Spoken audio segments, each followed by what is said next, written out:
Welcome. In this video we are going to create a function that compares two numbers and returns the biggest of the two. That will allow us to use the if-else instruction. So to define a function we are going to use the keyword def, and then we give a name to the function. In this case it's going to be called BiggestN, and we pass any parameters that the function needs.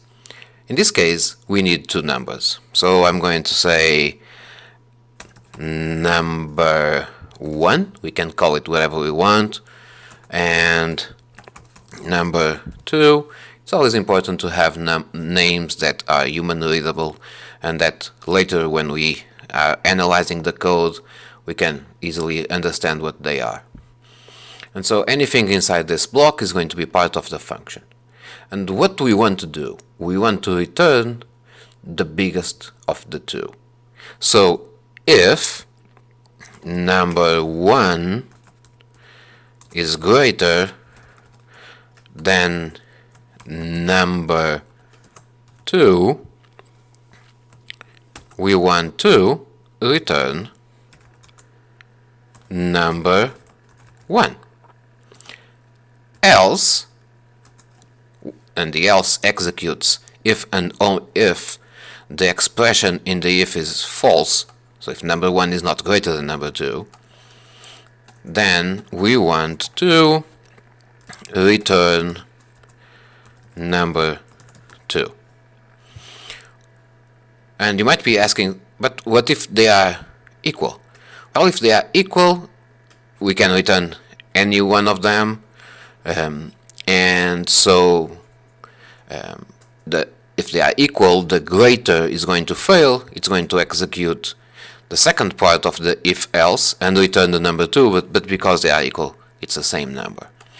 And we could have multiple instructions in either of the blocks, as long as it's indented and inside the if or inside the else, that will work just fine.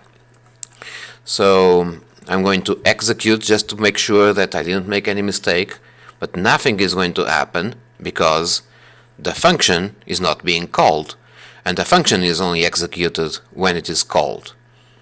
So it compiled, it was well interpreted, and then I'm going to try this by going into the Python shell, executing that. It was well interpreted, and now I'm going to give it a try by calling BiggestN and passing two numbers. So I'm going to pass 7 and 5. It should return the biggest, therefore the 7, and it did. Then I'm going to pass 7 and 12. It should return now 12, and I'm going to try it with the two numbers that are the same, 14, and it worked well.